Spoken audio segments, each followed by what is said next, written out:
CBSE words में आपका स्वागत है। इस वीडियो के अंदर हम क्लास 7 मैथ्स का फर्स्ट चैप्टर, इसका नाम है लार्ज नंबर सराउंड अस, इसकी पेज नंबर 19 पे जो फिगर इट आउट है वो डिस्कस करेंगे।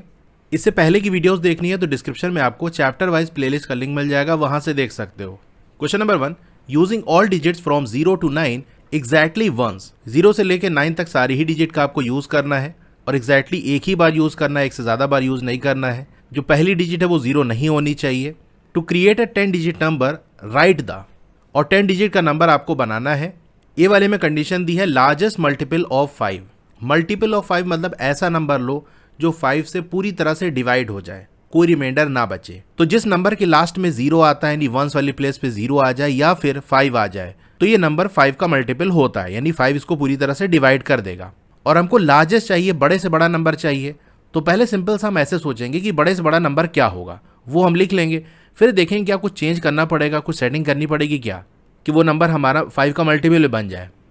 तो पहले हम 10 डिजिट का लार्जेस्ट नंबर लिख लेते हैं। लार्जेस्ट लिखने के लिए हम क्या करते हैं, सबसे बड़ी डिजिट सबसे पहले लिखते हैं। आप डिजिट को एक ही बार यूज कर सकते हैं, तो सबसे पहले हमने 9 लिख दिया। अब दोबारा 9 यूज नहीं कर सकते, तो अब जो बड़ी है उसको लिख दो, 8, 7, इस तरह से करते करते 0 तक हमने लिख दिया। तो ये लार्जेस्ट 10 डिजिट नंबर है जहां पर हर डिजिट को एक ही बार सिर्फ यूज किया गया है। अब हमने क्या बात की थी कि अगर इसको 5 का मल्टीपल होना है तो लास्ट में 0 होना चाहिए, जो कि ऑलरेडी है, तो कोई सेटिंग हमको करने की जरूरत नहीं है। यही आंसर हो गया। बी वाले में कह रहा है स्मॉलेस्ट इवन नंबर। तो पहले हम 10 डिजिट का स्मॉलेस्ट नंबर बना लेते हैं। 0 से लेके 9 डिजिट का यूज करके हर डिजिट को एक ही बार यूज करना है।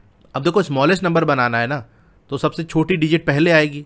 0 से लेके 9 में सबसे छोटी डिजिट 0 है, लेकिन हमको क्वेश्चन में दिया है 0 स्टार्टिंग में नहीं ले सकते, तो 0 के बाद कौन सी सबसे छोटी रह जाती है, वो 1 रह जाती है।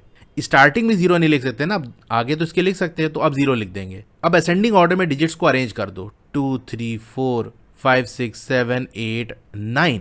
ये तो हो गया हमारा सबसे छोटा 10 डिजिट का नंबर। लेकिन एक और कंडीशन हमको दी थी कि वो इवन नंबर होना चाहिए। जिस नंबर के लास्ट में यानी वंस वाली प्लेस पे 0 हो या फिर कोई इवन नंबर हो, जैसे 2, 4, 6 या 8। अगर वंस वाली प्लेस पे इनमें से कोई डिजिट है तो ही वो इवन होगा। यहाँ तो 9 है, इसका मतलब ये इवन नहीं है। इवन बनाने के लिए हम क्या करेंगे, यहाँ पर कोई इवन डिजिट ले आओ। 0, 2, 4, 6, 8 में से कोई डिजिट ले आओ। तो यहाँ 0 भी है, 2 भी है, 4 भी है, 6 भी है, 8 भी है। स्वैप कर देंगे पोजीशंस को, इधर का उधर कर देंगे, उधर का इधर कर देंगे। लेकिन किसको करें, देखो ये नंबर सबसे छोटा बना है। जो नंबर इंटरचेंज करो, स्वैप करो, इधर से उधर करो, उससे इस नंबर पे ज्यादा फर्क नहीं पड़ना चाहिए। अगर 8 और 9 को चेंज कर देंगे तो लास्ट में 89 की जगह 98 हो जाएगा। ज्यादा फर्क नहीं हुआ, यानी सिर्फ 9 का डिफरेंस आया है। अगर हम 6 को 9 की जगह ले आए और 9 को 6 की जगह ले आएंगे तो क्या हो जाएगा, 9, 7, 8, 6 हो जाएगा। तो ऊपर हमारा 6000 समथिंग था, ये 9000 समथिंग हो गया। तो थाउजेंड्स में डिफरेंस आ गया। जितना डिफरेंस आता जाएगा उतना ही ये नंबर स्मॉलेस्ट से दूर होता जाएगा, हम ये नहीं चाहते।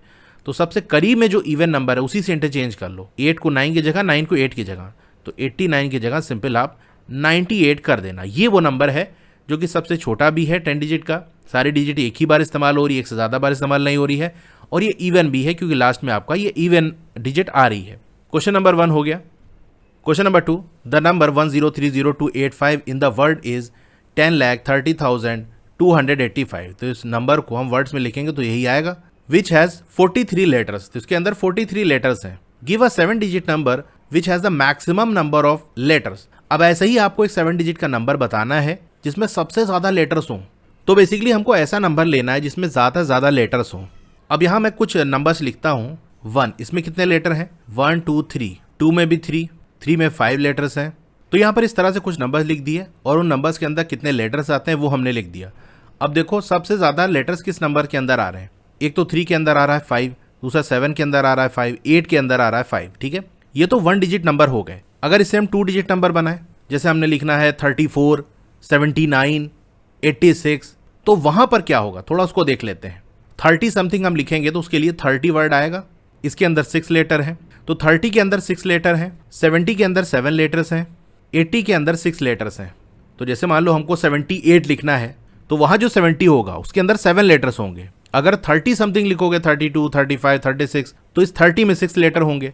तो यहाँ पर ज़्यादा लेटर्स किसके अंदर आ रहे हैं, 70 के अंदर आ रहे हैं ना, 7 आ रहे हैं ना, तो 70 में सबसे ज़्यादा लेटर है।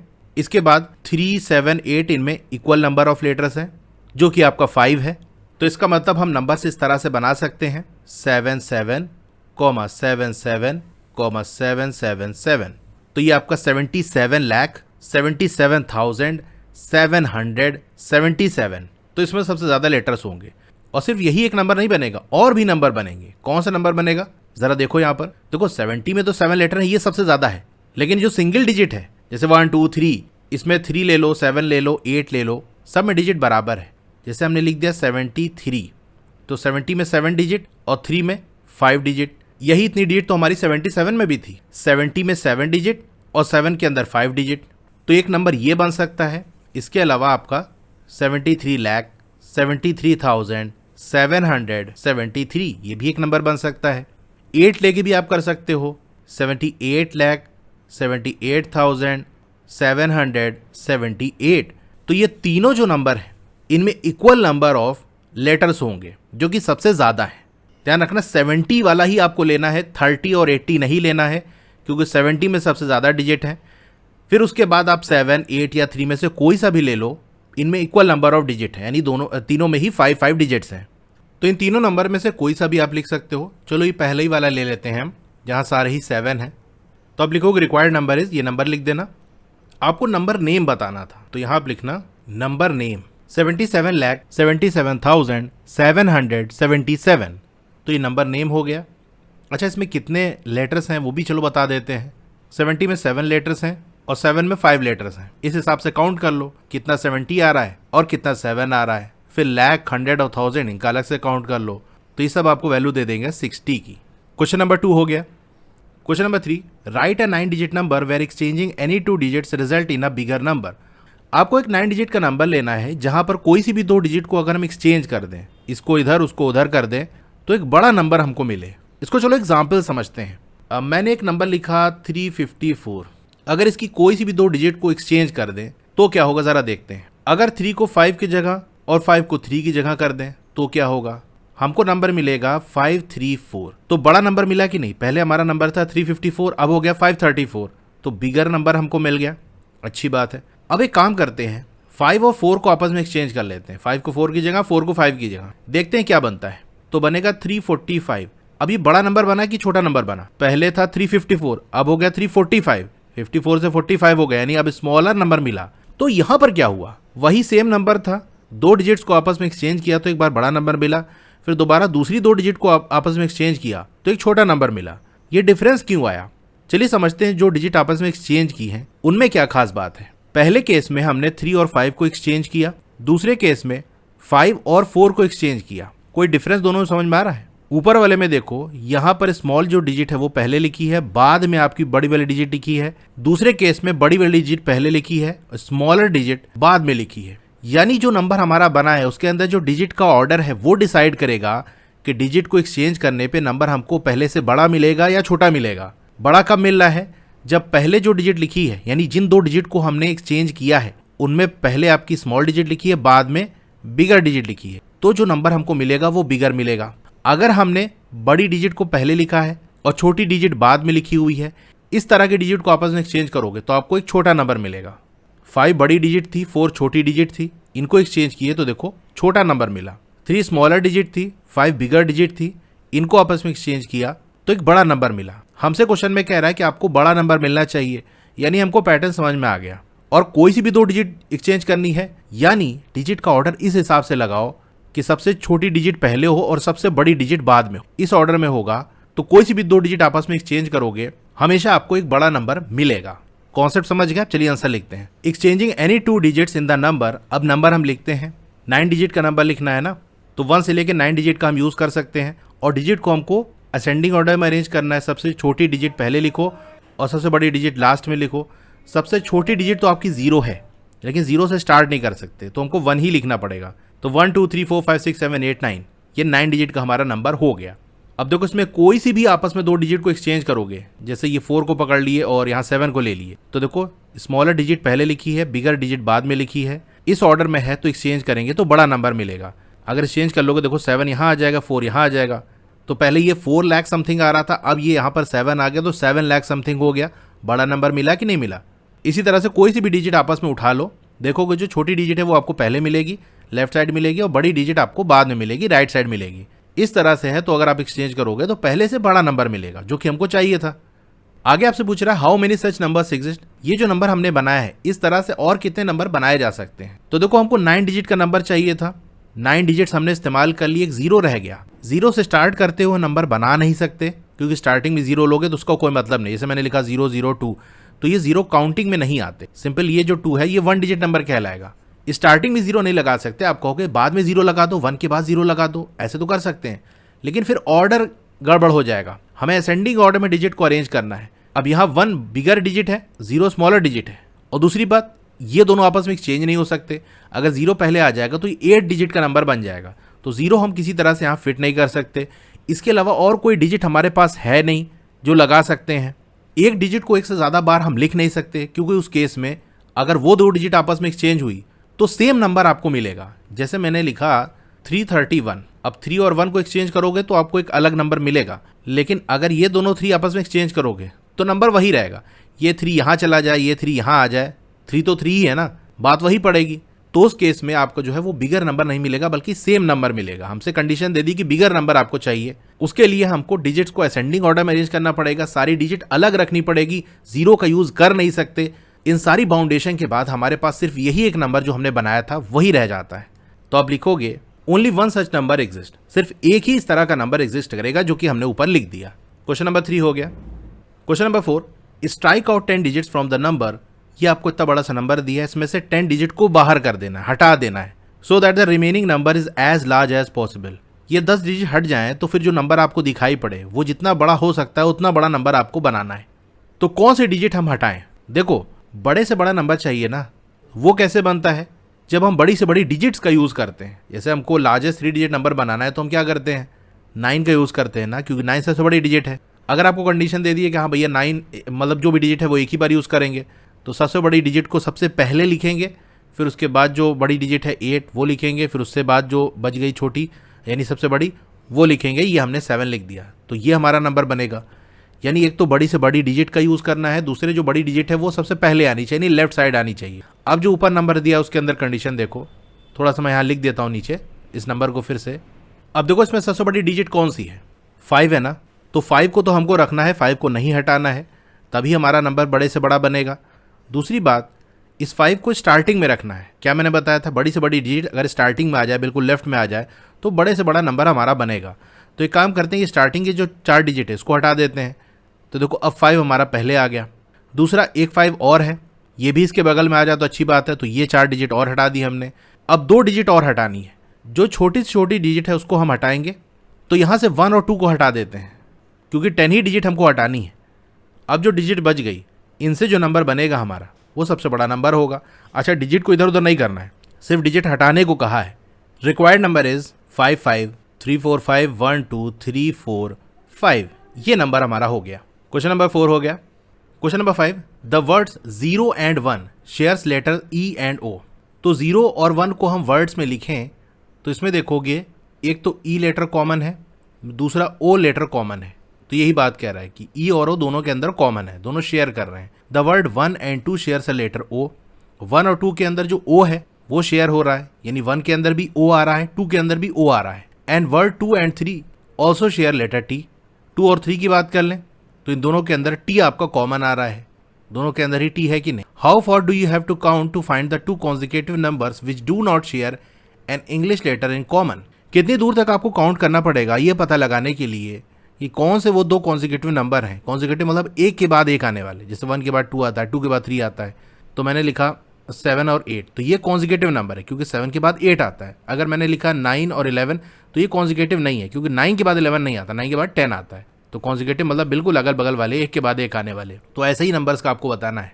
तो कितनी दूर तक आपको काउंट करना पड़ेगा ये पता लगाने के लिए कि वो कौन से 2 कॉन्जिक्यूटिव नंबर्स हैं, एक के बाद एक आने वाले नंबर्स हैं, जिनके अंदर कोई सा भी इंग्लिश लेटर कॉमन नहीं है, यानी दोनों अलग अलग लेटर्स का यूज़ करके बने हैं। चलिए इसको थोड़ा चेक करते हैं। देखो 0 और 1, 1 और 2, 2 और 3 का तो आपको बता दिया। 3 और 4 का बात कर लें तो इन दोनों के अंदर R कॉमन आ रहा है। फिर 4 और 5 का देख लें तो दोनों में F कॉमन आ रहा है। 5 और 6 का बात कर लें तो दोनों के अंदर I कॉमन आ रहा है। 6 और 7 की बात कर लें दोनों के अंदर S कॉमन आ रहा है। हमको चाहिए कि कोई भी लेटर कॉमन नहीं होना चाहिए, तो अगर एक भी कॉमन दिख गया तो मतलब ये वाला नंबर नहीं लेना है। 7 और 8 में देखोगे E कॉमन है। 8 और 9 के अंदर I कॉमन है। 9 और 10 के अंदर ई कॉमन है, 10 और 11 के अंदर ई कॉमन है, 11 और 12 के अंदर ई कॉमन है, 12 और 13 के अंदर ई कॉमन है, टी भी कॉमन है, लेकिन एक भी मिल गया तो उसको हम ले नहीं सकते क्योंकि हमको चाहिए कि एक भी कॉमन ना हो। तो ई तो कॉमन हमको एक नज़र में दिख गया। अब देखो इसके बाद हम एक एक करके काउंट नहीं करेंगे क्योंकि 13 से लेके 19 तक सब में टीन आ रहा है, 13, 14, 15, तो टीन तो कॉमन है, यानी लेटर्स कॉमन आ गए। अब 19 के बाद आता है 20, तो 19 में टी आ रहा है, 20 के अंदर टी आ रहा है, तो ये भी नहीं हो सकता। फिर अब 20 से लेके 29 तक सब में 20 आ रहा है कि नहीं, 20, 21, 22, 23, तो 20 आ रहा है कि नहीं, तो पूरा 20 वर्ड ही कॉमन आ जा रहा है, तो लेटर तो कॉमन होगा ही। फिर 29 के बाद आता है 30, तो जैसे 20 चल रहा था, 21, 22, उसी तरह से अब 30 चल रहा है, तो 29 और 30 के अंदर क्या कॉमन आपको दिख रहा है, टी वाई कॉमन दिख रहा है कि नहीं, 20 और यहाँ पर भी 30, इसी तरह चलते जाओगे 39 तक जाओगे तो वहाँ भी टी वाई आ रहा है, 40 में भी आपका टी वाई आएगा, 40, 50, 60, 70, 80, 90, ये सब में टी वाई तो आपको कॉमन मिलेगा पूरा एक लाइन से, क्योंकि 20s का कोई भी नंबर बनाना है, 21, 22, 23, उस समय 20 तो आ ही रहा है, यानी टी वाई कॉमन रहेगा। 30 से जो भी बनाओगे तो 30 टी वाई तो आ ही रहा है। अब देखो यहाँ पर एक एक नंबर हमने नहीं चेक किया, स्मार्ट वर्क कर रहे हैं, हम देखें सब में टी वाई तो आ ही रहा है, चाहे 20 ले लो, 30 ले लो, या इनसे बना कोई भी नंबर हो, 31, 32, 37, 39, यहाँ तक कि आप चले जाओगे 99 तक, तो 99 ना टी वाई तो आ ही रहा है इसके अंदर, यानी एक लाइन से टी वाई आपको मिलेगा सब में, ये तो कॉमन मिलेगा। फिर 100 देख लो, अब 99 के अंदर ई तो आ ही रहा है, 100 के अंदर भी ई आता है, तो ये भी नहीं होगा। बस अब 100 तक ही आपको चेक करना है, इसके बाद तो चीज़ें रिपीट करने लगती हैं, फिर से वही चलेगा ना, 101, 102, इस तरह करते करते 199 तक जाएगा, तो 99 तक तो ऑलरेडी हमने चेक कर लिया है, अब पीछे 100 लगता जाएगा। फिर इसी तरीके से आप थाउजेंड्स में जाओगे तो सब में 1000 तो आएगा ही, 1000 का कोई सा भी नंबर लिख लो, चलो हम लिख देते हैं 8654, तो 8654 आप बोल रहे हो ना।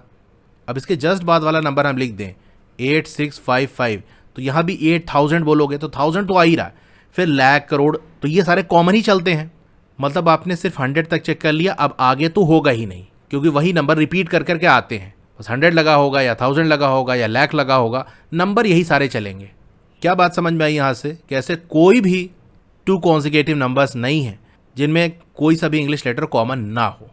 तो आंसर में आप लिखना, we have observed numbers till 100 and did not found any consecutive numbers which do not share an English letter in common. 100 तक हमने ऑब्जर्व कर लिया, वो भी एक एक नंबर पूरा नहीं ऑब्जर्व किया, मैंने आपको दिखाया, बस आप 19 तक गए ना, उसके बाद आपने देख लिया सब में टी वाई तो आ ही रहा है, तो डायरेक्ट हम 100 तक पहुंच गए और वहां जाके पता चला कि कोई भी ऐसा नंबर हमको नहीं मिला। तो इतना आंसर काफ़ी है।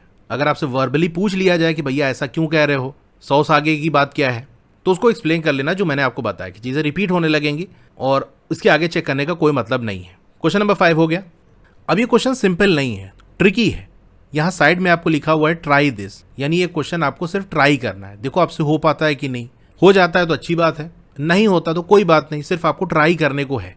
लेकिन खैर ये क्वेश्चन मैं आपको एक्सप्लेन करूंगा कि कैसे इसको सॉल्व करेंगे, ताकि जो लोग अपने से नहीं कर पा रहे वो भी समझ जाए कि हाँ ये क्वेश्चन कैसे होगा। तो क्वेश्चन क्या है चलिए देखते हैं। Suppose you write down all the numbers 1 2 3 4, अब मान लो सारे नंबर आपने लिख दिए 1 2 3 4, इस तरह चलते चलते 9 10 11 और उसके आगे के भी नंबर। यहाँ पर जो 10th डिजिट है जो आप लिखोगे वो 1 होगी और जो 11th डिजिट है वो होगी 0 एज पार्ट ऑफ नंबर 10, यानी 1 से आपने डिजिट काउंट करना स्टार्ट किया, जो नंबर 1 है ये पहली डिजिट है, इस तरह से जो नंबर 2 है ये सेकंड डिजिट है, चलते जाओगे तो जो नंबर 9 है ये 9th डिजिट है। 9 के बाद आता है 10, 10 का जो 1 है ये होगी 10th डिजिट और 10 का जो 0 है ये 11th डिजिट है, यानी जो नंबर 9 है ये तो 9th डिजिट है, लेकिन नंबर जो 10 है 10 में तो 2 डिजिट आती है ना, 1 और 0, तो 1 आपकी 10th डिजिट है और 0 आपकी 11th डिजिट है, ये आपसे कह रहा है। यानी सारे नंबर 1 से हम लिखते चले जाएं और 1 से उसकी काउंटिंग स्टार्ट कर दें कितनी डिजिट आ रही है, तो जब हम 10 पे पहुंचेंगे तो 10 का जो 1 है वो 10th डिजिट है और 10 का जो 0 है वो 11th डिजिट है। अब ए वाले में पूछ रहा है what would the 1000th digit be, 1000वीं डिजिट कौन सी होगी, at which number would it occur, और ये जो 1000वीं डिजिट है वो किस नंबर के अंदर आएगी ये आप बता दो। अब इस क्वेश्चन को पहले आप समझो कि यहाँ पर हो क्या रहा है, करना हमको क्या है, क्या मेथड लगेगा इसके लिए। एक बार आप मेथड सीख जाओगे कैसे हमको निकालना है, फिर 1000th निकालना हो या बी वाले में आपको मिलियंथ डिजिट पूछा है वो निकालना हो, आसानी से कर लेंगे। तो छोटा एक एग्जाम्पल लेके इसके मेथड को समझते हैं कि सॉल्व होगा कैसे, फिर हम जो यहाँ एक्चुअल क्वेश्चन दिया है उसको हम करेंगे। अब एक क्वेश्चन मैं अपने से देता हूँ यहाँ पर, देखो बिल्कुल ए वाला ही क्वेश्चन रहेगा, बस यहाँ जैसे 1000th डिजिट पूछा है ना, तो क्वेश्चन को हम छोटा बना रहे हैं। आप पहले बता दो 13th डिजिट कौन सी होगी। इसको निकालने के लिए जो हम मेथड लगाएंगे वही मेथड 1000 डिजिट निकालने के लिए भी करेंगे, और किस नंबर के अंदर ये 13th डिजिट आएगी वो आप बता दो, ठीक है। तो क्वेश्चन हमारा ये है कि 13th डिजिट कौन सी है ये पता करना होगा। ये मैंने 1 से लेकर 12 तक नंबर लिख दिए हैं, आगे भी नंबर चलेगा, डॉट डॉट मैंने लगा दिया है। अब 1 से हम डिजिट काउंट करना स्टार्ट कर देते हैं। तो जो 1 है ये होगी फर्स्ट डिजिट, ठीक है, नीचे मैं डिजिट लिख रहा हूँ। चलते चलते जो नंबर 9 है वहाँ हमको मिलेगी 9th डिजिट। 10 का जो 1 है ये होगी 10th डिजिट, और 10 का जो 0 है वो है 11th डिजिट। फिर अगली डिजिट कौन सी है, 1 है, जो कि हमारी 12th डिजिट होगी स्टार्टिंग से काउंट करते हुए। 11 का जो दूसरा वाला 1 है ये हमारी 13th डिजिट होगी। इसी तरीके से 12 का जो 1 है ये 14th डिजिट, और 12 का जो 2 है ये 15th डिजिट होगी, ठीक है। हमको बताना था 13th डिजिट कौन सी होगी, तो यहाँ देख के डायरेक्ट बता सकते हैं कि भैया ये 11 का ये दूसरा वाला जो 1 है यही 13th डिजिट है, और ये नंबर 11 के अंदर आएगी। ये तो देख के बता दे रहे हैं, लेकिन अगर 1000th डिजिट बतानी होगी तो ऐसे देख के पूरा नंबर लिखोगे नहीं, मैथड पहले जानते हैं। ये तो देख के बता सकते हैं, लेकिन मैथड क्या लगेगा वो आप समझ लो। देखो सबसे पहले हम ये देखेंगे कि जो हमारी 13th डिजिट है वो कितने डिजिट के नंबर में आएगी। तो 1 से लेके 9 तक ये आपके 1 डिजिट नंबर हैं। इसमें टोटल कितने नंबर्स आएंगे उसकी बात कर लें। तो 1 से लेके 9 तक कितने नंबर हुए ये निकालना मैंने आपको सिखाया है, नहीं तो एक बार फिर से मैं बता देता हूँ। 1 से लेके 9 तक है ना, तो 9 - 1 कर दो, आ जाएगा 8। इसमें 1 ऐड कर दो, आ जाएगा 9, ठीक है। जहाँ से जहाँ तक का दिया है तो बड़े में से छोटे को माइनस कर दो, जो भी वैल्यू आए उसमें 1 ऐड कर दो, आपको पता चल जाएगा कि यहाँ से लेके यहाँ तक कितने नंबर होंगे टोटल। तो 1 से लेकर 9 तक टोटल कितने नंबर होंगे, 9 नंबर होंगे। इसमें डिजिट कितनी होगी, देखो 1 डिजिट के नंबर में हर एक नंबर में एक ही डिजिट है, तो 9 × 1 आ जाएगा 9। 1 से लेके 9 तक टोटल 9 नंबर्स हैं, इनके अंदर टोटल 9 डिजिट्स है। अब देखो जो 9th डिजिट है वो आपको कहाँ मिल रही है, 9 के अंदर मिल रही है। हमको चाहिए 13th डिजिट, इसका मतलब इसके आगे कहीं मिलेगी, लेकिन जिस नंबर के अंदर मिलेगी वो कितने डिजिट का होगा, क्या 2 डिजिट का होगा या 3 डिजिट का होगा। तो पहले हम ये देख लेंगे कि 2 डिजिट नंबर कहाँ तक जा रहा है, वहाँ तक कितनी डिजिट होगी, तो हमको पता चल जाएगा कि हाँ ये कहाँ पर आएगी। 2 डिजिट नंबर आपका 10 से स्टार्ट होता है, 99 तक जाता है, ये आपके 2 डिजिट नंबर है। 10 से लेके 99 तक टोटल कितने नंबर होंगे, 99 - 10 कर दिया, 89 आ जाएगा, 89 + 1 90 आ जाएगा, ठीक है। 90 नंबर्स होंगे। इनमें डिजिट कितनी होगी, देखो 2 डिजिट के एक नंबर के अंदर 2 डिजिट है। जैसे हमने 10 लिया ना, तो 10 में 2 डिजिट है, एक नंबर है, डिजिट है 2, यानी जितना नंबर है उसको 2 से मल्टीप्लाई कर देंगे, क्योंकि 2 डिजिट के हर एक नंबर के अंदर 2 डिजिट्स हैं। 90 नंबर्स हैं, टोटल डिजिट कितनी हो जाएगी, 90 × 2 आ जाएगा 180। 10 से लेके 99 तक ये जो सारे 2 डिजिट नंबर हैं ये टोटल 90 नंबर्स हैं, इनमें 180 डिजिट्स हैं टोटल।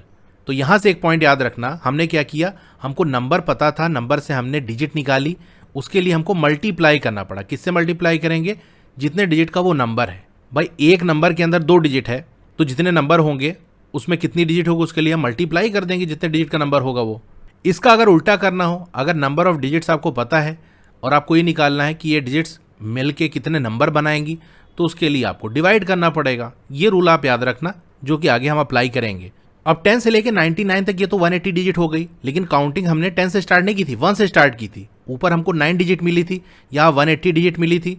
अभी तक टोटल कितना हो गया, इसको हम कहते हैं क्यूमुलेटिव टोटल, शॉर्ट में लिख रहा हूँ CT। ये हो जाएगा 9 + 180 आ जाएगा 189, यानी स्टार्टिंग से 1 से चलते हुए 99 तक जो हम पहुंचे हैं, यहाँ पर हमको 189th डिजिट मिली है। कहने का मतलब ये है कि जो 1 है ये आपकी 1 डिजिट है, फर्स्ट डिजिट है, और जो 99 का ये वाला 9 है ये आपकी 189th डिजिट है। 1 डिजिट के नंबर में टोटल 9 डिजिट मिल गई, 2 डिजिट के नंबर में 180 डिजिट मिल गई, टोटल 1 से लेके 99 तक हमको 189 डिजिट मिलेगी। तो जो लास्ट वाली बिल्कुल डिजिट होगी वही 189th डिजिट होगी, लेकिन हमको तो 13th डिजिट चाहिए। 1 डिजिट का जो नंबर है वो 9th डिजिट पे आगे खत्म हो जा रहा है, 2 डिजिट का जो नंबर है वो 189th डिजिट पे आगे खत्म हो जा रहा है। इसका मतलब ये नंबर इसी के बीच में होगा, 1 डिजिट से ज़्यादा और 2 डिजिट के ही रेंज में कहीं होगा, यानी जो नंबर हमको चाहिए वो एक 2 डिजिट नंबर होगा। तो 13th डिजिट जिस नंबर के अंदर मिलेगी वो एक 2 डिजिट का नंबर होगा। ये हमारे लिए जानना इंपॉर्टेंट होता है, क्योंकि अगर नंबर से डिजिट में कन्वर्ट करना है या डिजिट से नंबर में कन्वर्ट करना है तो उसके लिए हम मल्टीप्लाई कर रहे हैं या डिवाइड कर रहे हैं, तो वो जिस नंबर से करेंगे वो कौन सा नंबर होगा, जितने डिजिट का वो नंबर है। यहाँ देखो हमने 1 से मल्टीप्लाई किया था ना, क्यों? क्योंकि 1 से लेकर 9 तक सारे 1 डिजिट नंबर थे। यहाँ हमने 2 से मल्टीप्लाई किया, क्यों? क्योंकि सारे जो है 2 डिजिट के नंबर थे। इसीलिए इंपॉर्टेंट होता है ये पता करना कि वो नंबर जहाँ हमको जो रिक्वायर्ड डिजिट है मिलेगी वो कितने डिजिट का है। ये पता चल गया यहाँ से कि वो एक 2 डिजिट का नंबर होगा। तो देखो 1 डिजिट नंबर में हम 9th डिजिट तक पहुँच गए थे, 13th डिजिट तक हमको जाना है, तो 13 में से 9 माइनस कर देंगे, आ जाएगा 4। यानी 4 डिजिट और मूव करना है। ये जो 4 डिजिट है ये आपको 2 डिजिट नंबर में मिलेगी, क्योंकि 9 पे आके तो 1 डिजिट नंबर खत्म हो गया, अब 2 डिजिट का नंबर स्टार्ट होगा। तो 4 डिजिट है, ये कितने 2 डिजिट के नंबर बनाएगी? एक 2 डिजिट नंबर बनाने में 2 डिजिट्स का यूज़ होता है। 4 डिजिट है, ऐसे 2 नंबर हमारे बनेंगे। इसको हम कैसे निकाल सकते हैं? 9th डिजिट तक हम पहुंच चुके हैं, 4 डिजिट और चलनी है, तो 4 को डिवाइड कर देंगे जितने डिजिट का नंबर है, 2 डिजिट का नंबर है ना, जहां पर हमको ये 13th डिजिट मिलेगी। डिवाइड करोगे तो आ जाएगा 2। ये 2 क्या बता रहा है कि 9 के बाद 2 नंबर और चलो। ये जो 4 आया था ये डिजिट था, डिजिट से हमको नंबर में बदलना था कि ये 4 डिजिट कितने नंबर बनाएगी। तो देखो मैंने आपको रूल लिखाया था ना, डिजिट से नंबर बदलना है तो डिवाइड करें। किससे डिवाइड करें? जितने डिजिट का नंबर है। इसलिए 4 को हमने 2 से डिवाइड किया, तो आ गया हमारा 2। यानी 9 के बाद 2 नंबर और मूव करना है, तो 9 + 2 कर दोगे, आ जाएगा 11। ये 11 क्या बता रहा है कि जो 13th डिजिट है वो आपको 11 में मिलेगी।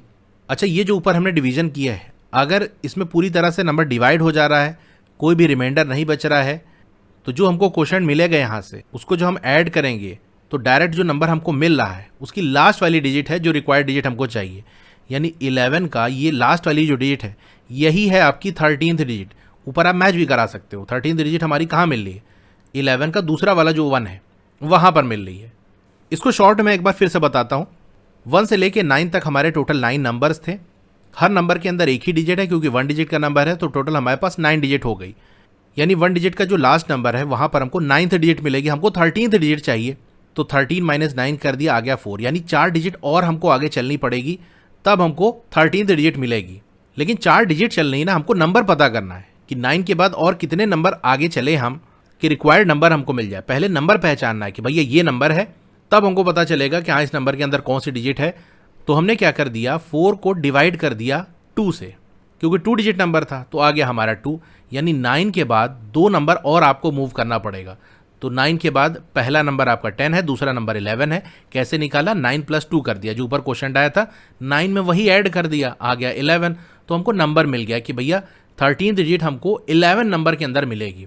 इसमें भी मैंने आपको क्या बताया, जो लास्ट वाली डिजिट है वही आपकी रिक्वायर्ड डिजिट होगी। अगर आपने जो यहाँ डिवाइड किया था पूरी तरह से डिवाइड हो गया, तो कोई रिमाइंडर नहीं बचा, तो अगर रिमाइंडर बच जाएगा उसका केस क्या होगा वो भी थोड़ा समझ लो। अगर इसी की जगह आपसे क्वेश्चन होता कि 14th डिजिट आप बताओ, तो क्या करते? 9 डिजिट तक आप चल चुके थे, 14th डिजिट तक जाना है, तो 14 - 9 करोगे, आ जाएगा 5।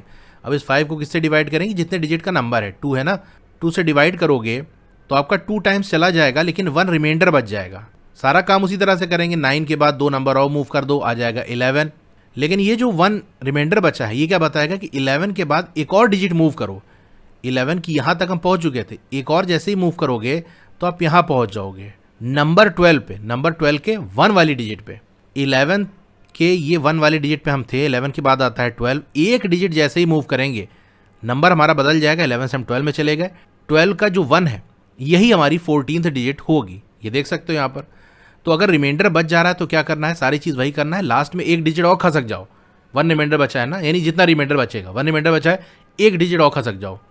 तो यहाँ से आप समझ गए हो किस तरीके से हमको सॉल्व करना है। अब चलिए जो एक्चुअल क्वेश्चन था उसको हम करते हैं। तो ए वाला पार्ट है, what would the 1000th digit be, at which number would it occur. 1000वीं डिजिट पे हमको पहुंचना है, तो पहले देखो 1 से लेके 9 तक ये जो 1 डिजिट नंबर है ये टोटल कितने नंबर बनेंगे। 1 से लेके 9 तक आपके 9 नंबर्स होंगे। कैसे निकालना है मैंने आपको बता ही दिया, 9 - 1 कर दो, जो आ जाए उसमें 1 ऐड कर दो, तो आपको 9 मिल जाएगा। टोटल डिजिट कितनी होगी? अब 9 नंबर्स हैं, हर नंबर 1 डिजिट का है, तो आपको टोटल 9 डिजिट्स मिल जाएगी। आपको 1000th डिजिट तक जाना है, यानी अभी तो 9th डिजिट तक पहुंचो, अभी और चलना है आपको। अच्छा, जो रूल मैंने आपको बताया तो वो यहाँ लिखा देता हूँ कि अगर आपको नंबर पता है और डिजिट निकालना है तो आप सिंपल मल्टीप्लाई करो। किससे मल्टीप्लाई करें? जितने डिजिट का नंबर है। अगर आपको नंबर ऑफ डिजिट पता है उसको नंबर में बदलना है तो आपको डिवाइड करना पड़ेगा। देखो हमारे पास नंबर था, नंबर से हमको डिजिट निकालना पड़ा जब, तो हमने 1 से मल्टीप्लाई कर दिया, क्योंकि 1 डिजिट का नंबर था, तो हमको नंबर ऑफ डिजिट्स मिल गई। नंबर टू डिजिट कैसे कन्वर्ट हुआ? मल्टीप्लाई करके। अभी हम पहुंच गए 9th डिजिट तक। 10 से लेके 99 तक ये जो 2 डिजिट नंबर है, टोटल नंबर कितने बनेंगे? ये आपके 90 बनेंगे। टोटल डिजिट कितनी होगी? हर 2 डिजिट नंबर में 2 डिजिट होती है, तो 90 मल्टीप्लाई बाय 2 हमने कर दिया, टोटल 180 डिजिट हो गई। ये जो 180 डिजिट आई है, ये तो हमको 10 से लेके 99 तक कितनी डिजिट होगी ये बताया है। काउंटिंग हमने 10 से स्टार्ट नहीं की, 1 से स्टार्ट की है। 1 से काउंटिंग स्टार्ट की तो 9 डिजिट तो हमको 1 डिजिट वाले नंबर में मिल गया, 2 डिजिट नंबर में हमको 180 डिजिट मिल गई। तो यहाँ पर एक और लाइन आप ऐड करोगे, क्यूमुलेटिव टोटल, यानी स्टार्टिंग से जो हम काउंट करते आ रहे हैं उसका टोटल कितना बनेगा। तो 1 से लेके 9 तक ये 9 डिजिट, फिर 10 से लेके 99 तक 180 डिजिट, इन दोनों को ऐड कर दोगे आ जाएगा 189। कहने का मतलब ये है कि जो 1 है ये आपकी फर्स्ट डिजिट है, और 99 का ये वाला जो 9 है ये 189th डिजिट है। 1 से हमने काउंटिंग स्टार्ट की थी ना, तो ये हो गया। अभी 189th डिजिट तक हम पहुंचे हैं। यहां से हम बता सकते हैं 99 का जो 9 है वो 189th डिजिट है, लेकिन हमको 1000th डिजिट पूछा है, यानी और आगे भी चलना पड़ेगा।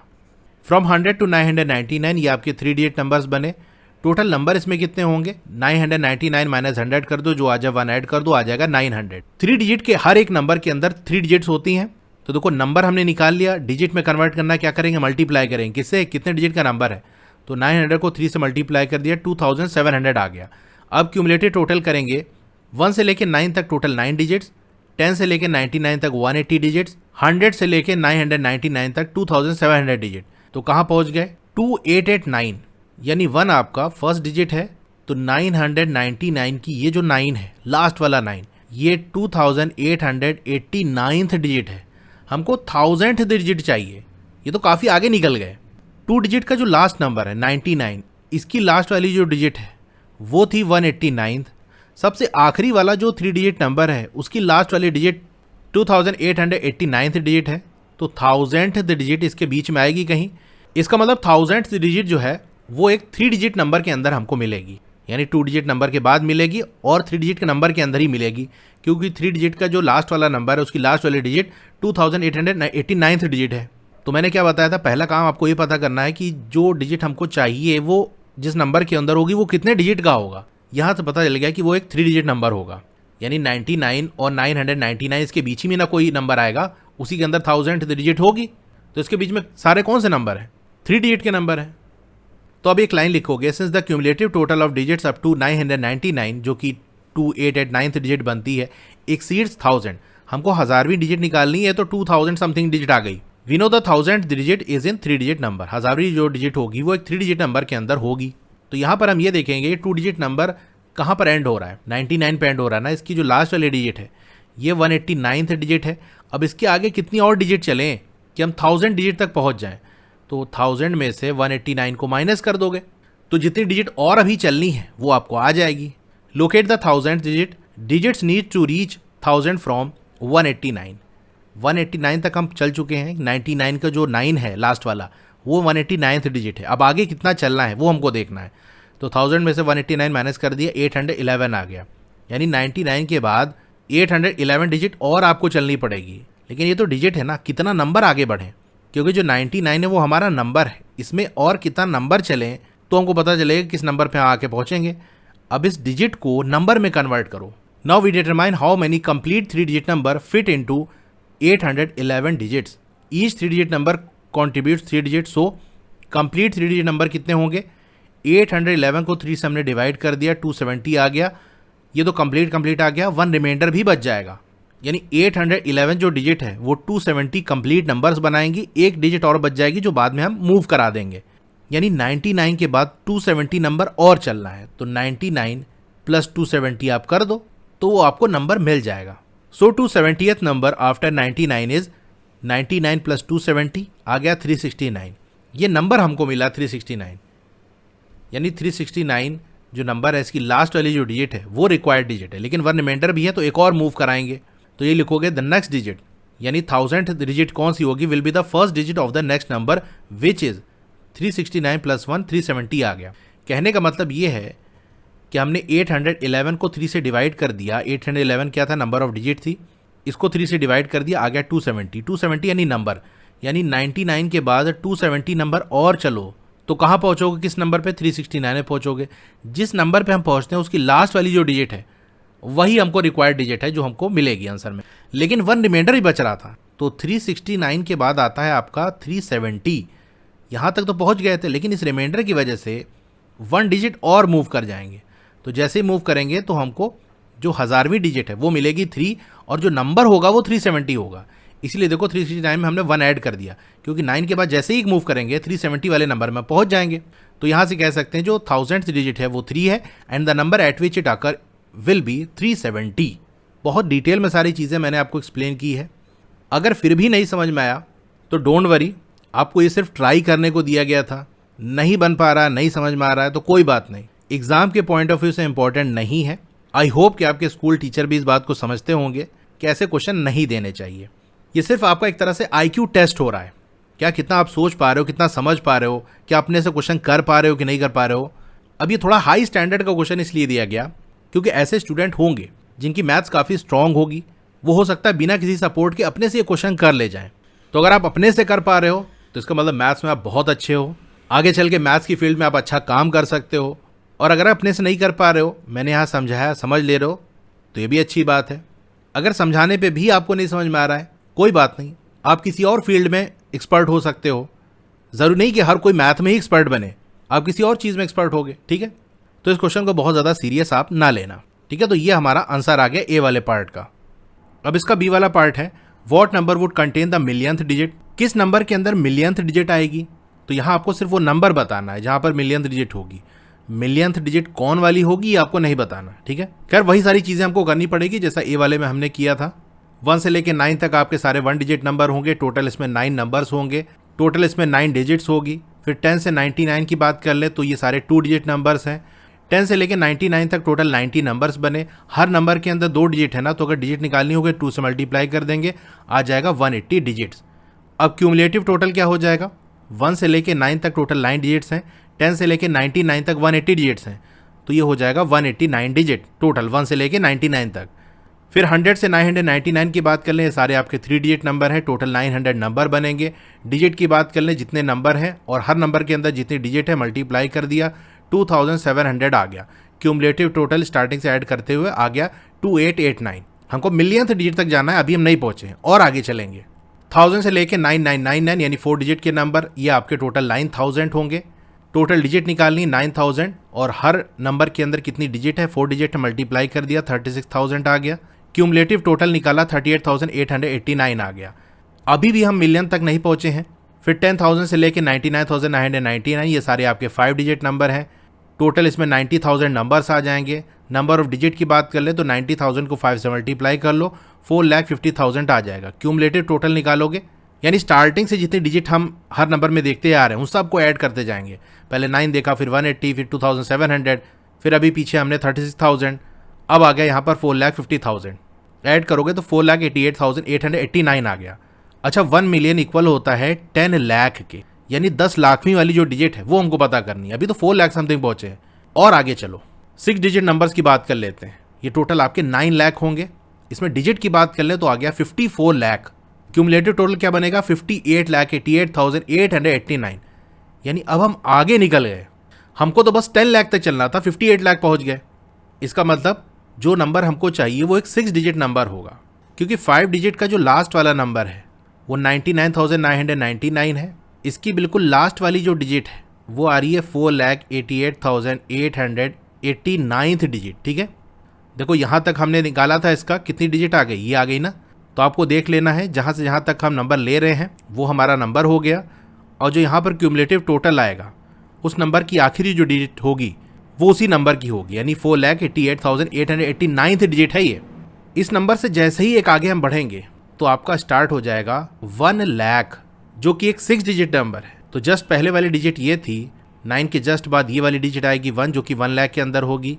ये कौन वाली डिजिट होगी, 4,88,890 डिजिट होगी, जो कि 10 लाख से कम है। हमको 10 लाख वाला चाहिए ना, नहीं 1 मिलियन। और 6 डिजिट का जो लास्ट वाला नंबर है, यहाँ से चलते जाएंगे तो अब 6 डिजिट का जो लास्ट नंबर है वो 9,99,999 आएगा।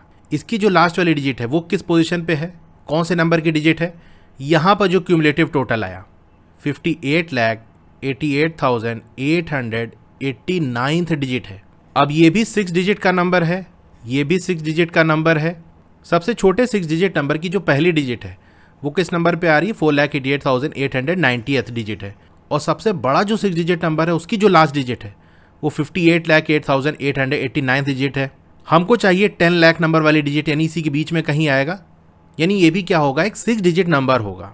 ये चीज़ मैंने ए वाले में बताई थी, लेकिन यहाँ थोड़ा डिटेल में बता दिया, क्योंकि हमको ये इंपॉर्टेंट है जानना कि जो नंबर हमको चाहिए वो कितने डिजिट का होगा, क्योंकि जितने डिजिट का होता है उतना ही मल्टीप्लाई या डिवाइड करते हैं नंबर टू डिजिट या डिजिट टू नंबर में बदलने के लिए।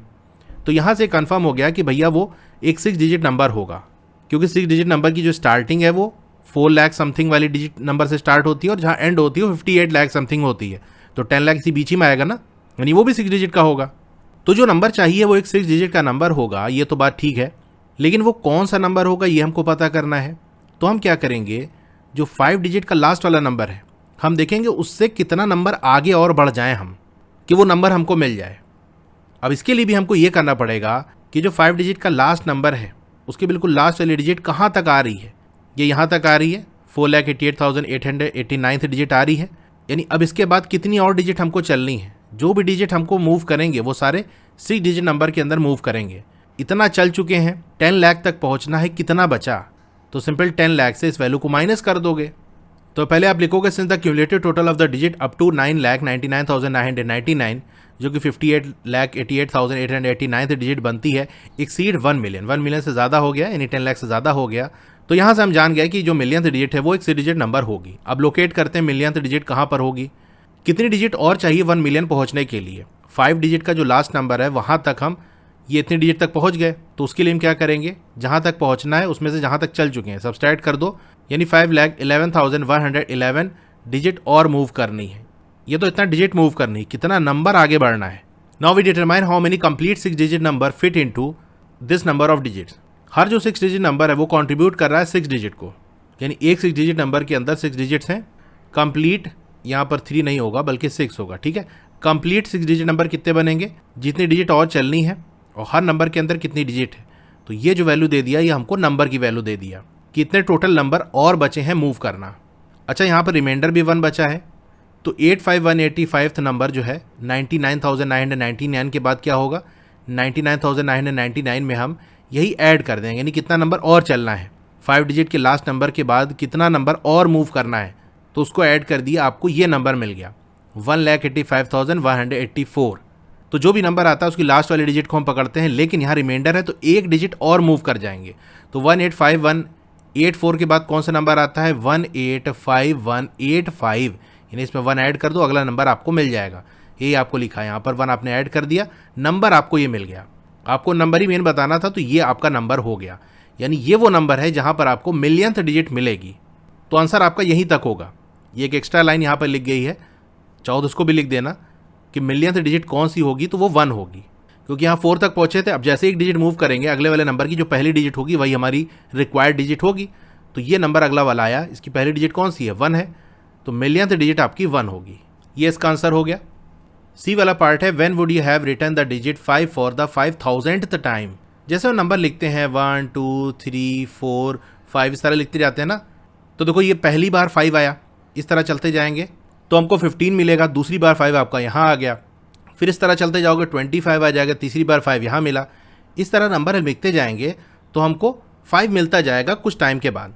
जैसे एक बार यहाँ मिला, 15 में एक बार मिला, 25 में एक बार मिला, फिर 35 में मिलेगा, 45 में मिलेगा, फिर 50 51 इस तरह से मिलता चला जाएगा। तो अगर उस सीरीज़ में हम काउंट करते जाएं तो 5,000th टाइम 5 आपको कब मिलेगा, कहाँ मिलेगा, किस नंबर में मिलेगा, ये आपको बताना है। तो क्लास 6 में आपने एक चीज़ पढ़ी होगी कि अगर आपसे पूछ लिया जाए कि यहाँ से यहाँ तक बताओ ये वाली जो डिजिट है वो कितनी बार आएगी, तो उसको निकालना मैंने सिखाया था। तो वहाँ आपने ये देखा होगा कि 1 से लेके 100 तक जो डिजिट 5 है वो 20 टाइम्स आती है। कैसे 20 टाइम्स आती है ये मैंने क्लास 6 में आपको पढ़ाया है। अगर आपने नहीं पढ़ा या भूल गए हो तो क्लास 6 का जो चैप्टर 3 है उसकी पार्ट 4 वाली वीडियो देखना, लास्ट में आपको यही डिस्कशन मिल जाएगा। वहाँ तक कि 1 से लेके 100 तक बताओ जो डिजिट 7 है वो कितनी बार आ रही है। तो कोई सी भी डिजिट का पूछ ले, 5 का, 7 का, 6 का, 8 का, 3 2 किसी का भी पूछ ले, तो रूल उसका सेम ही होता है कि 1 से लेके 100 तक कोई भी जो डिजिट है, 5 ले लो, 7 ले लो, 6 ले लो, 3 ले लो, वो 20 टाइम्स आती है। देखो रीज़न आपको समझना है तो वो क्लास 6 वाली वीडियो देख के समझ सकते हो। रीज़न यहाँ इंपॉर्टेंट नहीं है, लेकिन अगर अपने लिए जानना चाहते हो कि क्यों 20 बार ही आ रहा है, कैसे हम काउंटिंग करते तो वो वीडियो देख सकते हो। नहीं तो यहाँ पर आपको यही बस मालूम होना चाहिए कि 1 से लेके 100 तक कोई भी डिजिट कितनी बार आती है। जैसे 5 का लिखा है तो 5 20 टाइम्स आएगा। इसी तरीके से वहाँ मैंने ये भी बताया था कि 1 से लेके 1000 तक कोई भी जो डिजिट है, जैसे डिजिट 5 है, वो 300 टाइम्स आएगी। 1 से लेके 10,000 में जो डिजिट है वो 4000 टाइम्स आएगी। ये चीज़ें आपने पढ़ी हैं क्लास 6 के अंदर, मैंने पढ़ाया है। अब इसी का हम यूज़ करेंगे। तो आप लिखोगे using this we can say that. देखो हमको ही पता करना है कि डिजिट 5000 से टाइम कितनी बार आएगी।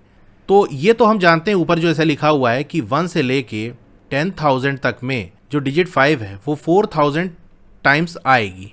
ठीक है, तो 4000 टाइम आ चुकी है। अब 1000 टाइम और चलना है, तो उसके लिए हम क्या करेंगे, देखो 1 से लेके 1000 तक में 300 टाइम्स आ रही है। अगर 300 को 3 से मल्टीप्लाई कर दे तो 900 आ जाएगा, यानी 4000 चल चुके हैं, 900 और चल जाएंगे तो 5000 के और करीब हो जाएंगे, फिर 100 ही बचेगा। तो 10,000 से लेके 13,000 तक, यानी ये 3000 जो चलेंगे, इसमें हमको देखो 1000 चलने में, यानी 1 से लेके 1000 तक चलने में 300 टाइम्स आ रहा है। तो 1000 में 300 टाइम्स, तो 3000 में 300 को 3 से मल्टीप्लाई कर दो, तो 10,000 से लेके 13,000 तक में ये आएगा 300 मल्टीप्लाई बाय 3, यानी टोटल 900 टाइम्स आपको 5 देखने को मिलेगा। 1 से लेके टोटल निकाले तो 4000 प्लस 900, 4900 हो गया, 100 और बचा। अब यहाँ पर देखो 1 से लेके 100 तक में 20 टाइम्स 5 आ रहा है, यानी हर 100 में 20 टाइम्स आ रहा है। तो 20 को अगर 5 से मल्टीप्लाई कर दें आ जाएगा 100। तो हम कह सकते हैं 13,000 से लेके 13,000। अब 500 हम नहीं लिखेंगे। क्यों नहीं लिखेंगे? क्योंकि देखो 1 से लेके 100 तक में 20 टाइम्स आपका 5 आ रहा है, लेकिन 100 में ये 5 नहीं है, बल्कि लास्ट जो 5 आपको देखने को मिलेगा वो 95 में मिलेगा। 95 के बाद आपको कहीं 5 नहीं मिलेगा, क्योंकि 96, 97, 98, 99, 100 इन सब में 5 है ही नहीं। यानी 1 से लेके 100 तक की बात कर लेना तो वहाँ पर भी जो नंबर 95 है वहीं आखिरी आपको 5 मिलेगा। तो यहाँ पर हम लिखेंगे 13,495। तो 1 से लेके 100 तक में 20 टाइम्स आपका 5 आएगा। 100 से लेके 200 तक इसमें भी आपका 20 टाइम्स आएगा। 200 से लेके 300 तक इसमें भी 20 टाइम्स आएगा। 300 से 400 तक यहाँ भी 20 टाइम्स आएगा।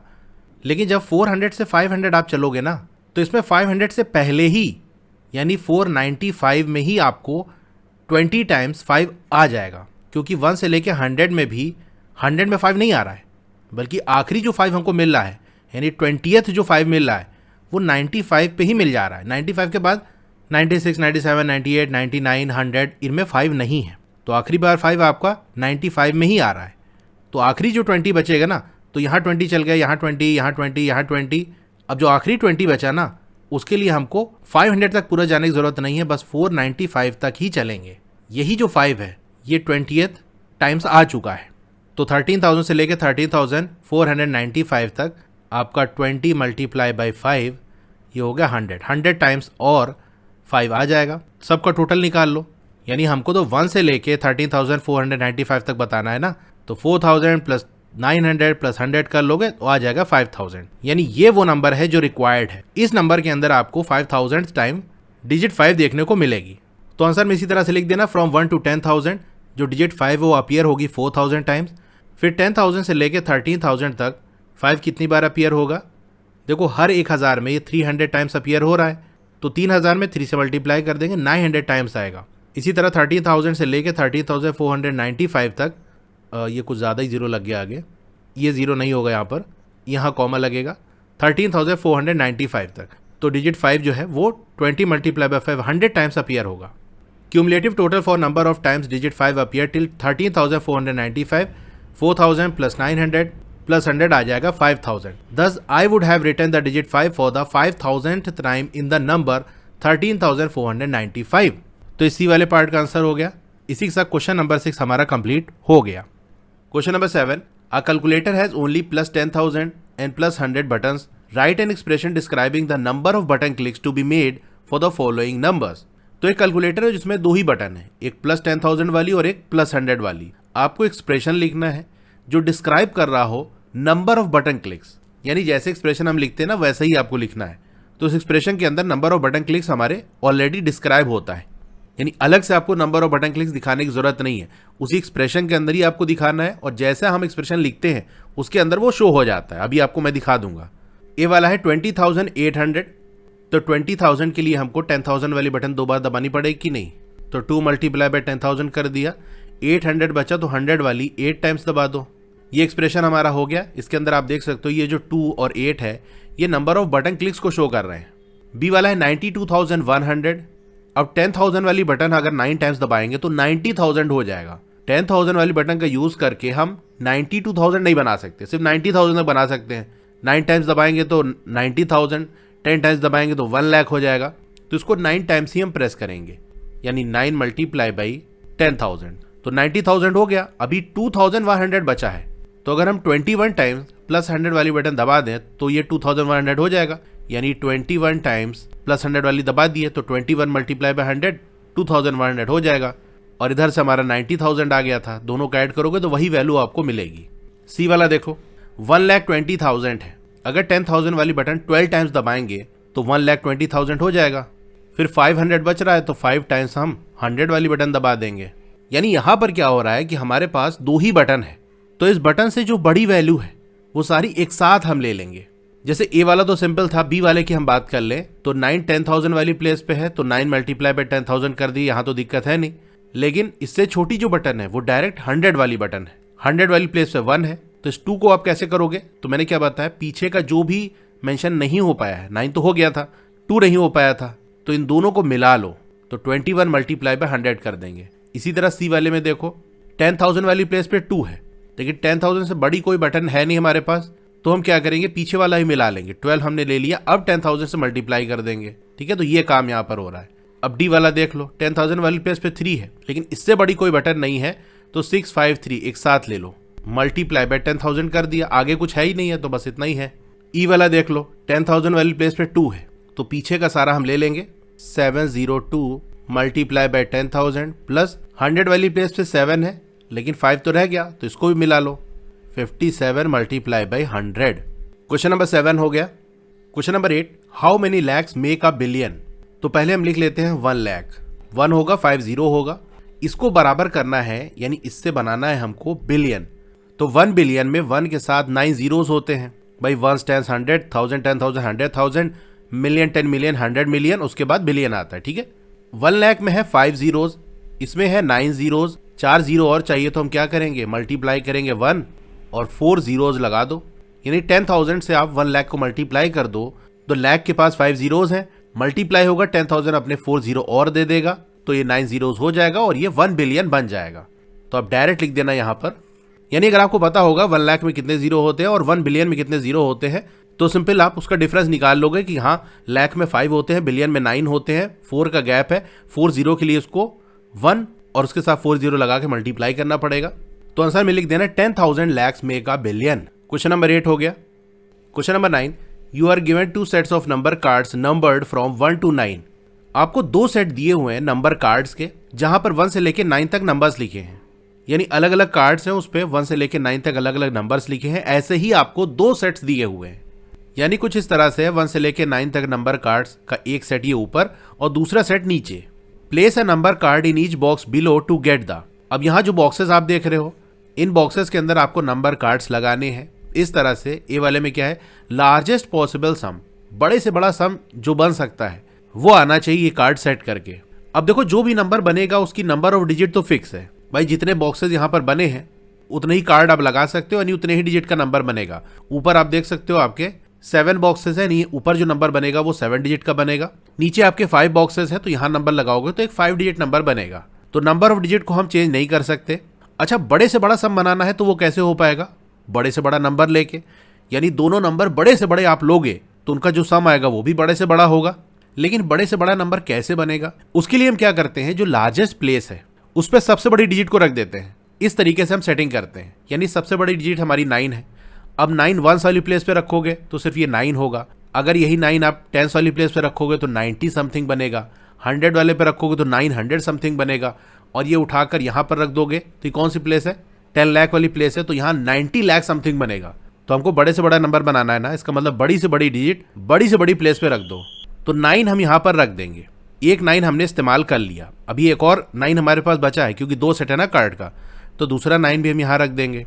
अब दोनों 9 इस्तेमाल हो गया, बड़ी से बड़ी डिजिट कौन सी बच गई, 8 बच गई, तो 8 हम यहाँ रख देंगे। एक 8 और बचा है, लेकिन वो कहाँ रखें, यहाँ पर रखें या यहाँ पर रखें। अभी मैंने बताया था कि बड़ी से बड़ी प्लेस पे हमको रखना है बड़े से बड़ी डिजिट को, तो 9 तो इस्तेमाल हो गई, अब 8 बड़ी से बड़ी डिजिट बची हमारे पास। अगर 8 हम यहाँ रख देंगे तो ये 1000 वाली प्लेस है, यहाँ से 8000 समथिंग बनेगा। लेकिन अगर 8 हम यहाँ रखेंगे तो ये 10,000 वाली प्लेस है, यहाँ 80,000 समथिंग बनेगा। तो हम क्या करेंगे, 8 को यहाँ रखेंगे। 9 के लिए तो यहाँ कोई प्लेस थी ही नहीं ना, वरना एक 9 ऊपर रखते और दूसरा 9 नीचे रखते। ये दोनों खाली थी तो हमको मजबूरी में ही दोनों को अगल बगल रखना पड़ा। अब यहाँ पर 10,000 की 2 प्लेस खाली थी ना, एक ऊपर वाले नंबर के लिए एक नीचे वाले नंबर के लिए, तो इस तरह से हमने सेट कर दिया, क्योंकि अगर इधर रखते तो ये 1000 वाली प्लेस पे आता, कम वैल्यू हमको मिलती। अब इसी तरह से हम सेटिंग कर लेंगे, ठीक है। 2 8 हमारा हो गया, सारे नंबर हमारे पास 2 2 हैं, तो 7 यहाँ 7 यहाँ, 6 इधर 6 इधर, 5 इधर 5 इधर, 4 और 4, ये हमारी सेटिंग हो गई। अब इसका सम कर दो तो हमारा नंबर बनेगा 1007538। अभी पहले समझ लो, बी वाला भी करा देते हैं, फिर प्रॉपर आंसर मैं आपको लिखा दूंगा। बी वाला है smallest possible difference of the 2 resulting numbers. अब दूसरे तरीके का नंबर आप बनाओ इस तरह से कि छोटा से छोटा जो डिफरेंस है वो आना चाहिए। अच्छा, छोटे से छोटा डिफरेंस आएगा कैसे, पहले ये समझो। अब मान लो आपसे कह दिया जाए कि एक 2 डिजिट नंबर में से एक 1 डिजिट नंबर को सब्सट्रैक्ट कर दो, इस तरह से कि छोटा से छोटा डिफरेंस आना चाहिए, जितना कम हो सके उतना आप ले आओ। अब आपने इसके लिए क्या किया है, बड़े से बड़ा 2 डिजिट नंबर ले लिया और बड़े से बड़ा 1 डिजिट नंबर ले लिया, क्योंकि एक 2 डिजिट नंबर लेना था और एक 1 डिजिट नंबर लेना था, दोनों का डिफरेंस निकालना था। यहाँ से डिफरेंस निकालोगे तो क्या आ जाएगा, 90 आ जाएगा, ठीक है। अब एक दूसरे बंदे ने कहा कि मेरे तो समझ में ये आ रहा है कि डिफरेंस कम चाहिए तो छोटे से छोटा नंबर ले लो। तो उसने क्या किया, सबसे छोटा 2 डिजिट नंबर ले लिया और सबसे छोटा 1 डिजिट नंबर ले लिया। यहाँ से डिफरेंस निकाला तो क्या आ गया, 9 आ गया, यानी इससे तो कम आ गई वैल्यू। एक तीसरे बंदे ने कहा कि यार हमको डिफरेंस कम चाहिए ना, तो 2 डिजिट नंबर वाला छोटा लो और 1 डिजिट नंबर वाले को बड़ा लो, ताकि इनके बीच में जो गैप है वो कम से कम हो सके। तो उसने 2 डिजिट वाला नंबर तो छोटे से छोटा लिया, 1 डिजिट वाला बड़े से बड़ा लिया, तो 10 - 9 किया तो आ गया 1। यानी इस तीसरे वाले बंदे का आइडिया सही था कि हमको डिफरेंस कम से कम चाहिए ना, यानी इनके बीच में गैप कम से कम हो। तो जो 2 डिजिट वाला नंबर है वो छोटे से छोटा हो और 1 डिजिट वाला बड़े से बड़ा हो, ताकि दोनों एक दूसरे के करीब आ सके और डिफरेंस कम से कम हो सके। यही लॉजिक हम यहाँ पर लगाएंगे। जो ज्यादा डिजिट वाला नंबर है उसको छोटा से छोटा बनाना है और जो कम डिजिट वाला नंबर है वो बड़े से बड़ा बनाना है। तो चलो पहले नीचे वाला बना लेते हैं, बड़े से बड़ा नंबर हमको बनाना है ना, तो 9 यहाँ रख दिया, 9 यहाँ रख दिया, 8 8 7। अब छोटे से छोटा नंबर बनाना है तो सबसे छोटी डिजिट हम यहाँ रखेंगे, फिर एक और 1 हमारे पास यहाँ रख दिए, 2 भी 2 ठो है, 3 भी हमारे पास 2 है, फिर ये 4, तो इसका डिफरेंस आ जाएगा 1022447। अब चलिए इसका प्रॉपर आंसर हम लिख देते हैं। कैसे आप लिख के दिखाओगे, आंसर में ए वाले पार्ट में इस तरीके से आप बॉक्सेस बनाओगे और उसके अंदर जो नंबर बताया था वो आप लिख दोगे, फिर आप लिखोगे लार्जेस्ट पॉसिबल सम, ये दोनों नंबर को ऐड करके वैल्यू आ जाएगी 1007538। इसी तरह से आप बी वाले में करोगे। अब ये जो बॉक्सेस है ना, आप चाहो तो ना बनाना, बना दोगे तो अच्छा है, लेकिन नहीं बनाओगे तो कोई दिक्कत नहीं, क्योंकि आंसर में हमसे ये पूछा है कि लार्जेस्ट पॉसिबल सम क्या होगा, लार्जेस्ट पॉसिबल डिफरेंस क्या होगा। तो ये जो लास्ट में वैल्यू आ रही है ये इंपॉर्टेंट है, तो मैं यहाँ पर बॉक्सेस नहीं बनाता हूँ, डायरेक्ट कर देता हूँ। तो बी वाले हम लिखोगे स्मॉलेस्ट पॉसिबल डिफरेंस, पहला नंबर लिख दिया माइनस, दूसरा नंबर था 99887, वैल्यू आ जाएगी 102247। तो ए वाले में ये जो नंबर आ रहा है और बी वाले में ये जो नंबर आ रहा है यही मेन आंसर है। क्वेश्चन नंबर 9 हो गया। Question number 10, you are given some number cards, आपको कुछ नंबर कार्ड्स दिए हैं, जैसे एक कार्ड पे लिखा है 4000, दूसरे पे लिखा है 13,000, 300, 70,000, 1,50,000, 25, इस तरह से अलग अलग नंबर कार्ड्स आपको दिए हैं। Using the cards get as close as you can to the numbers below using any operation you want. अब ये जो नंबर कार्ड्स दिए हैं ना, इन्हीं के नंबर का आपको यूज करना है, कोई बाहर से नंबर आपको नहीं लेना, यही नंबर्स आपके पास होने चाहिए और कोई सा भी ऑपरेशन के बीच में लगा सकते हो, यानी प्लस माइनस मल्टीप्लाई डिवाइड, यही आपको करना है इन नंबर्स के बीच में।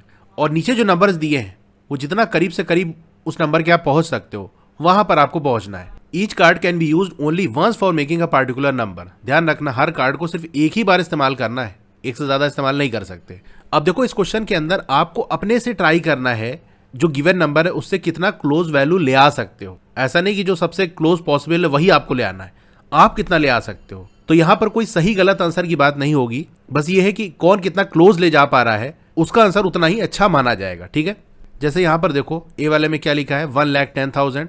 Closest I could make is, करीब से करीब जो मैं बना सकता हूँ वो ये कह रहा है कि क्या किया हमने, एक 4,000 वाला कार्ड ले लिया, इसको मल्टीप्लाई कर दिया, ब्रैकेट के अंदर 20 और 5 वाले कार्ड को एक साथ रख के ऐड कर दिया, फिर इसमें 13,000 ऐड कर दिया तो आ गया 1,13,000।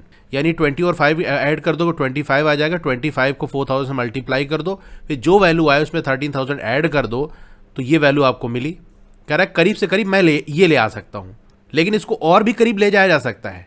जैसे अगर 300 वाला कार्ड हम यूज़ कर लें और इसमें 300 और माइनस कर दें तो जो आंसर है हमारा वो 1,10,000 से और करीब हो जाएगा। भाई अभी क्या है देखो, ये 3,000 एक्स्ट्रा आ रहा है इसके अंदर, हम 300 और माइनस कर देंगे तो डिफरेंस और कम हो जाएगा, ये वैल्यू आ जाएगी 1,12,700 जो कि 1,10,000 से करीब है। तो आप गिवन नंबर के कितना करीब वैल्यू ले आ सकते हो ये आपको ट्राई करना है।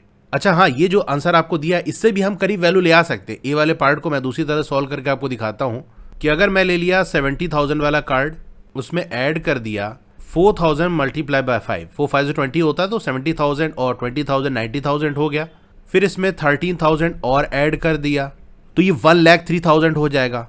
अभी 320 वाला कार्ड हमने यूज नहीं किया, उसको अगर हम यूज कर ले तो 300 मल्टीप्लाई बाय 20, 3 2 6, 6,000 यहां से आ जाएगा तो ये वैल्यू आ जाएगी 1,09,000 जो कि 1,10,000 से काफी करीब है। तो आपने देखा यहाँ पर जो आंसर दिया था उससे भी करीब हम ले जा सके। ठीक है, तो आप जितना करीब ले जा पा रहे हो वो आपको ले जाना है। हो सकता है आपसे करीब भी कोई ले जा पाए, या यहाँ जो आंसर लिखा रहा हूँ उससे करीब भी आप आंसर ले आ दो। तो अपना अपना आपको ट्राई करना है। मैं यहाँ पर एक वैल्यूज आपको लिखा देता हूँ। अब बी वाले में 2 लाख आपको बनाना है।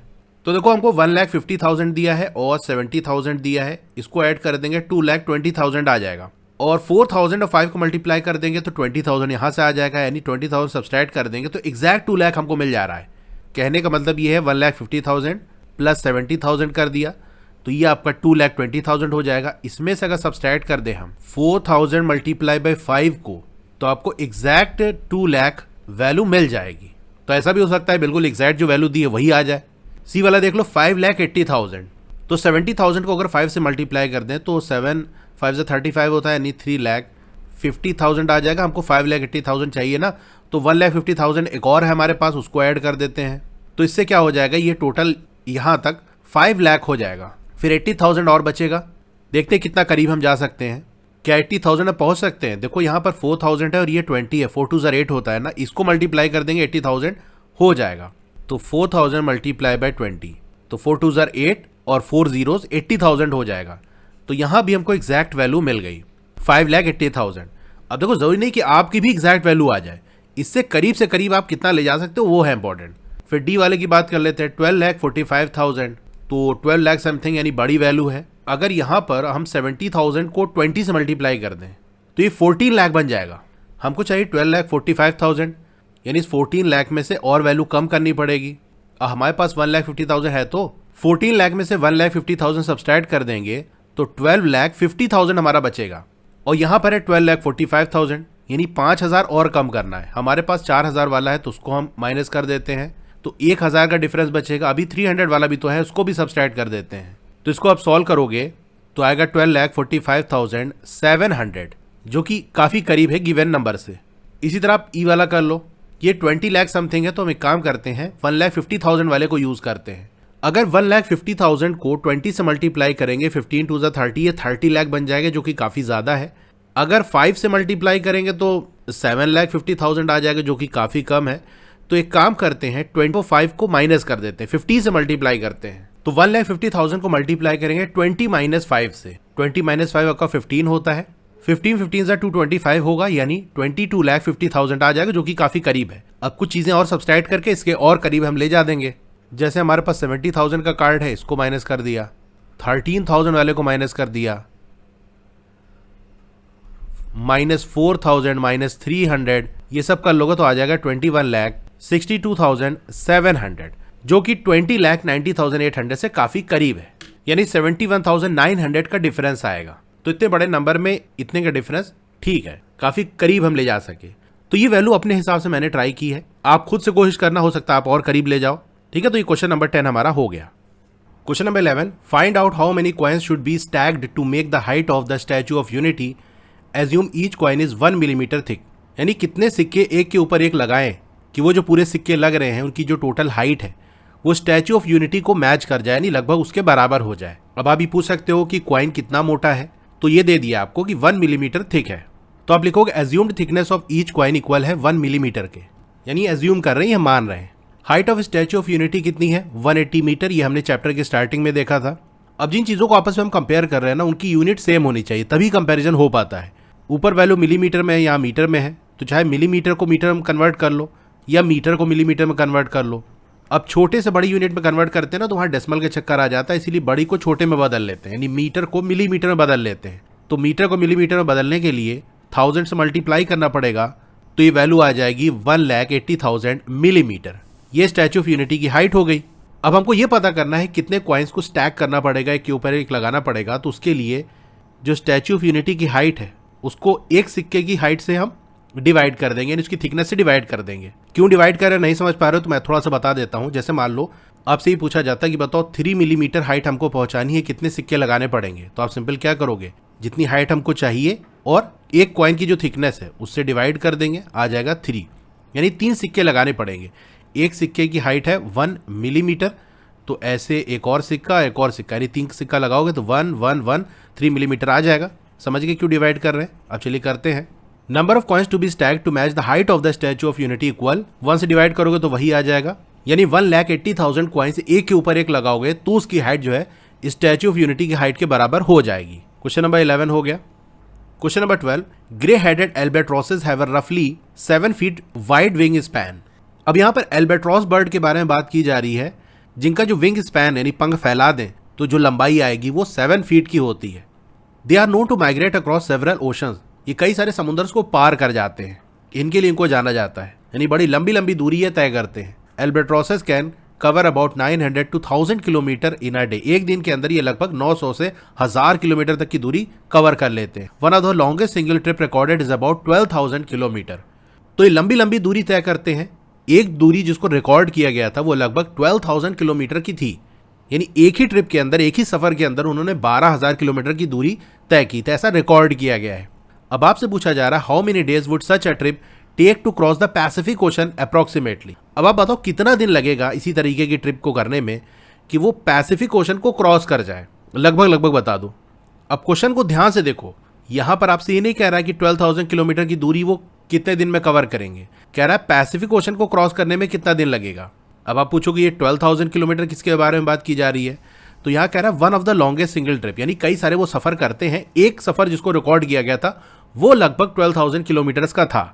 ये एक बात आके वहां खत्म हो गई। अब जो पूछा जा रहा है वो पैसिफिक ओशन का पूछा जा रहा है, तो ऐसा नहीं क्वेश्चन के अंदर कोई वैल्यू दे दी तो बस उसको हमको यूज ही करना है। वैसे आप देखो 7 फीट वाइड इसका विंग स्पैन ये भी दिया है, लेकिन क्वेश्चन के अंदर इसका कोई यूज नहीं है, यानी आंसर दोगे तो इसका कोई यूज नहीं है कि पंख उसका कितना चौड़ा है या छोटा है, जो भी है उसकी वैल्यू का यूज नहीं है। इसी तरह यहाँ एक बात कही गई है कि एक सफर जो रिकॉर्ड किया गया था वो लगभग 12,000 किलोमीटर का था।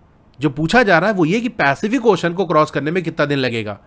तो आपको ये पता होना चाहिए कि पैसिफिक ओशन कितना बड़ा है, ऐसे करीब पैसिफिक ओशन आपका बनता है। तो अगर यहाँ से यहाँ क्रॉस करेगी तो देखो कम दूरी तय करनी पड़ेगी, अगर इस किनारे से इस किनारे क्रॉस करेगी तो ज़्यादा दूरी तय करनी पड़ेगी। यहाँ से ऐसे क्रॉस कर रही है तो अलग अलग जगह से उसकी जो दूरी है वो अलग होगी कि कितना उसको ट्रेवल करना पड़ेगा कि वो पैसिफिक ओशन को क्रॉस कर जाए, पार कर जाए। अब इंटरेस्टिंगली ये जो दूरी है वो भी लगभग 12,000 किलोमीटर से लेके 19,000 किलोमीटर बनती है। तो यहाँ से लेके यहाँ तक कोई सी भी वैल्यू आप ले सकते हो। यानी क्वेश्चन में आपसे पूछ रहा है पैसिफिक ओशन को क्रॉस करने में कितने दिन उसको लगेंगे, तो सबसे पहले आपको ये पता करना पड़ेगा कि पैसिफिक ओशन को क्रॉस करने में कितनी दूरी तय करनी पड़ेगी, कितना डिस्टेंस चलना पड़ेगा। तो जैसे मैंने आपको बताया कहाँ से चल रहे हो और किधर जा रहे हो उस पर डिपेंड करेगा। तो ये डिस्टेंस करीब 12,000 से लेकर 19,000 किलोमीटर बनता है, तो इसमें से कोई सी भी वैल्यू आप ले सकते हो। तो हम यही 12,000 ही ले लेते हैं। जरूरी नहीं कि आप 12,000 ही लो, कोई सी भी दूरी आप ले सकते हो। इसको सिंपल आप सर्च कर सकते हो कि what is the size of Pacific ocean, कितनी विड्थ है, कितनी लेंथ है इसकी, कितना लंबा चौड़ा है ये, तो वहां से कोई सी भी वैल्यू आप उठा सकते हो। यहाँ पर ये 12,000 किलोमीटर इसलिए दे दिया ना कि अगर मान लो आप वैसे एग्जाम में पूछा गया, अब आपको तो मालूम नहीं पैसिफिक ओशन कितना बड़ा है, तो आप ये 12,000 किलोमीटर अज्यूम कर लेना, मान लेना। तो समझ गए बात। 12,000 किलोमीटर हम इसलिए नहीं ले रहे हैं क्योंकि यहाँ ऊपर लिखा हुआ है, बल्कि इसलिए ले रहे हैं क्योंकि पैसिफिक ओशन को क्रॉस करने में जितनी दूरी तय करेंगे वो 12,000 से लेकर 19,000 किलोमीटर बनती है। तो इनमें से कोई सी वैल्यू हम अपने से मान सकते हैं। यहाँ 12,000 किलोमीटर इसीलिए दे दिया कि इनकेस अगर आपको पैसिफिक ओशन की वैल्यू नहीं पता, आप नहीं निकाल पा रहे हो, तो यही वैल्यू आप एज्यूम कर लो, मान लो। तो आप पहली लाइन लिखोगे approximate distance to be cover to cross the Pacific Ocean, ये इक्वल है 12,000 किलोमीटर के। यानी लगभग लगभग कितनी डिस्टेंस ट्रेवल करनी पड़ेगी पैसिफिक ओशन को क्रॉस कर जाओ, तो वो इतनी डिस्टेंस बन रही है। Let us take distance covered in a day. अब एक दिन में कितनी डिस्टेंस कवर करते हैं, ये आपको 900 to 1000 किलोमीटर दिया है, तो चलो आसानी के लिए 1000 ले लेते हैं, सॉल्व करना आसान पड़ेगा। Time taken to cross the Pacific Ocean ये इक्वल हो जाएगा, देखो 1000 किलोमीटर एक दिन में जा रहे हैं, तो 1 किलोमीटर कितने में जाएंगे 1/1000। 12,000 किलोमीटर कितने में जाएंगे, इसको 12,000 से मल्टीप्लाई कर देंगे, तो बेसिकली 12,000 को 1000 से डिवाइड कर दोगे तो आपको दिन पता चल जाएगा। 12,000 डिवाइडेड बाई 1000 इक्वल आ जाएगा 12 डेज। एक दिन में 1000 किलोमीटर जा रहे हैं तो 12 दिन के अंदर 12,000 किलोमीटर चले जाएंगे, वही दूरी हमको तय करनी थी, तो वैल्यू आ गई हमारी 12 डेज। क्वेश्चन नंबर 12 हो गया। Question number 13, a bar tailed गॉडविट holds the record for the longest recorded non stop flight. तो ये जो बर्ड है इसका रिकॉर्ड है कि सबसे ज्यादा जो है नॉन स्टॉप फ्लाइट इसी ने तय की, यानी बिना रुके चलते जाने की जो सबसे ज्यादा दूरी तय करने वाली बर्ड है वो यही है। इसने ट्रेवल किया था 30,560 किलोमीटर अलास्का से लेकर ऑस्ट्रेलिया तक बिना रुके। इसकी जर्नी स्टार्ट हुई थी 13 अक्टूबर 2022 को और ये लगभग 11 दिन तक चली। Find out the approximate distance it covered every day. रोजाना लगभग कितनी दूरी उसने तय की होगी यह बता दो।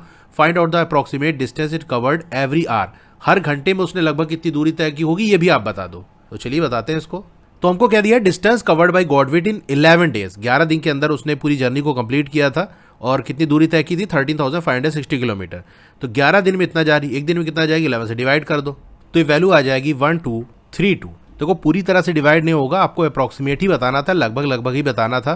तो जितना पूरा पूरा डिवाइड हो जाए उतना ले लो, जो रिमाइंडर बच जाए उसको छोड़ दो और आगे लिख देना अप्रॉक्स। शॉर्ट में अप्रॉक्सीमेटली को इस तरह लिखते हैं, यानी लगभग लगभग एक दिन के अंदर वो 1232 किलोमीटर की दूरी वो तय कर रही है।